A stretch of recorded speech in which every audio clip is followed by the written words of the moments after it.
Where my nature babies at? Hi, kings and queens. How we doing today? I hope everything is going well for you, my loves.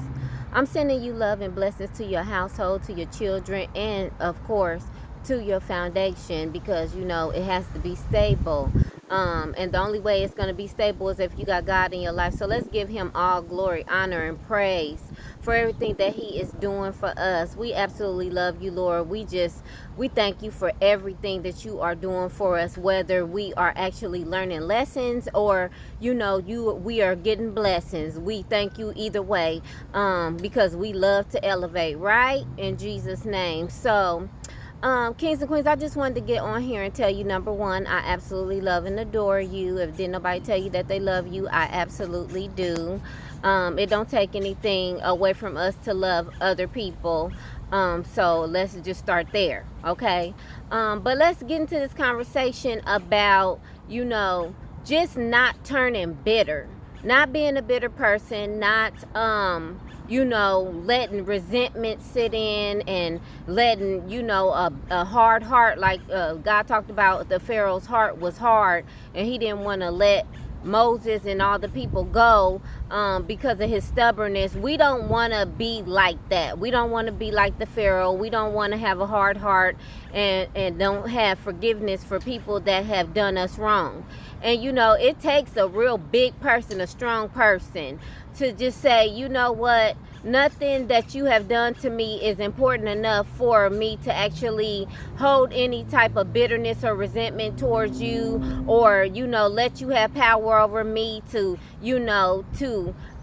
hate you in any type of way or not forgive you. And so you got to have that type of heart, because what it does for us is it allows God to continue to bless us with better people, if you will. It allows God to, work in us and open up doors for blessings to come in, because we didn't hold on to no bitterness or resentment, and people are shitty nowadays. People are really fucked up, if you will, for lack of a better word. And it's just like, I look at it, there's always a good that can come out of the bad. I look at it as, oh my God, what is the blessing, for somebody to treat me bad? What is the blessing from that? Well, number one, I don't have to deal with them no more, unless I choose to. And so when people treat you bad, what they do is they open up a door and a gateway for you to say, I choose me. You're not important enough for me to allow you to. You're not important enough for me to turn to a bitter bitch. You're not important enough for me to actually act like you have some real significance in my life. So it's just like, no, I'd rather forgive you, because, I'm not trying to be a miserable person. I'm not trying to have a hard heart. I'm not trying to actually be less than what I know that I am already, because I know that I'm mature. I know that I am blessed, or whatever the case may be. So what do I look like now becoming bitter and blessed? It doesn't equate. What people fail to realize is we're not going to sit up here and entertain bitterness, okay? Because we're too good for that. So no, we're not gonna be miserable. We're not gonna be in no bitter bitch energy. You're not important enough for us to actually block our blessings, and we're not gonna act like you really have some real significance in our life, to the point where we are now becoming bitter and blocking all of our blessings. Like, you're not that important. And so you gotta understand that there's a level of maturity where we're all the way up here, and so we're not going to stoop down to your level just to appease you in any type of way, because that's just what we don't do, okay? We're all the way up here. You're going to have to either come to our level of maturity, or you can just be cut off. It's just that simple. Some people want you to be bitter about what they do to you, or if they deceive you, or whatever the case may be. And it's just like, there's no reason for us to ever be bitter. There's no reason for us to be angry about anything, because like I was saying, if you're a good person anything that somebody does to you and you continue to be a good person, you're going to come out on top, okay? Because what's going to happen is God is going to compensate you for being a good person, you know? And so I always use myself because people steal from me all the time.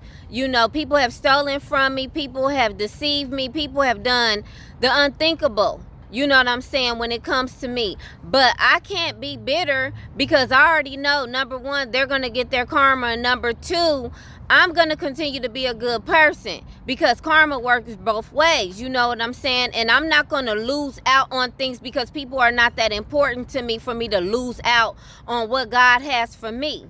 You know what I'm saying? And so I want you to start looking at negative situations as, you know, a learning experience, a lesson and a blessing at the same time. You know, I always talk about people stealing from me. You know what I'm saying? And it's just like, I'm not bitter personally because my thing is, if you took out the time to deceive me or steal from me, you have just lost a real G. All right, because I'm a giving person, because I'm abundantly blessed or whatever the case may be. And it's just like, now because you wanted to steal from me, you can never ask me for anything in life. This is a permanent thing. This is not anything that can be negotiated. You literally fumbled a good person that would have been there for you the whole time, you know, supporting you in whatever your endeavor was, and now you have lost it permanently. Like, who is losing here in the situation? The people that the stuff that I got stolen from me, or the people that actually stole from me? So there's no bitterness here because I understand the way the universal law works. And I understand that I'm going to be recompensated for whatever was stolen from me. And so it's just like, be bitter for what? I'm winning. Either way it goes, I win. I win because I don't deal with people that would be stupid enough to actually try me like that and steal from me. And I win because now I can replace them with people that actually deserve me as a friend, deserve me as you know, someone that's going to support them, deserve me as the abundant energy that I am. So, and you know, with real people, I'm talking about the real ones. I ain't talking about the copycats. I'm not talking about, you know, the ones that be trying to pretend to be real. I'm talking about the real people. Real people, real G's like me. What we do is we see a snake a mile away. Like, it's so easy to see, it's not even funny. And we'll legit let you get your shit off. We'll actually let you, you know, hang yourself, if you will. We'll just let you sit up here and be as super foul in front of us because we look at it from a different perspective. We are analyzing if what our intuition is telling us about you is absolutely true. So we'll let you play in our face. That's what we do. Until we don't. And so after that, what we'll do is our final cutoff is, our cutoff game is so cold, like you no longer exist, you know. And so that's what I have done with people that have stolen from me. I let them play in my face and let them think that they had one up on me or whatever the case may be, because I already knew what I was planning in the back of my mind, all right, or what I was going to do with them. And so people think just because you got a good heart and you're giving and all of that, there's a misconception that you got to be dumb. But the people that are the most giving, the people that got the biggest hearts, are actually the smartest. They're actually genius, okay? Most of them are genius, if you will, because they understand that God is going to actually support them in everything that they decide to do. And so I never feel bad about cutting people off. Like, there's nothing that you can't even come to me with tears. You can't come to me with a sob story. You can't come to me with nothing. I never feel bad about cutting people off. Actually, I enjoy it because I understand that, you know, you deserve it and I am important. So I never feel bad about cutting people off. Because if I made the decision to cut you off, that means that you deserve to be cut off. And we don't have no bitterness or nothing, no problem with it.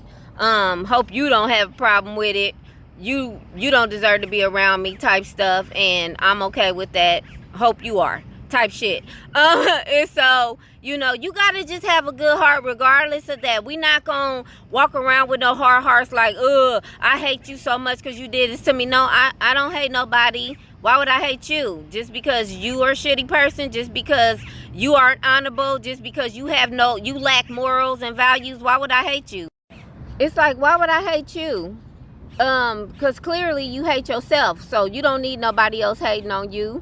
The thing about it is, like, people that lack those morals and values and integrity and honor, they hate themselves. They hate themselves because we understand, the smart people, we understand universal law also says you get back what you give. You know what I'm saying? So it's like, you hate yourself. I don't have no room to hate you. I don't want to hate you. I actually feel sorry for you because, damn, if you putting all that out in the atmosphere and you gonna get the smackdown from the universe, and it's just like, nah, I'm not gonna be a part of none of that. I'm just gonna cut you off and I'll move on with my life and go love on somebody that deserves my love. That's the way that I actually look at things. So we don't want to have no hard heart. We don't want to be bitter. We don't want to, again, I always say this, it makes you look old. It attracts more negative stuff. Like, we don't want to do that. We want to move on with our life and live life. We want to be happy. We want to receive blessings. We want to receive love from people because that's what we putting out. You feel me? And so I want you guys to start thinking about that. Like, is these bad situations like really bad? Or what am I learning from this?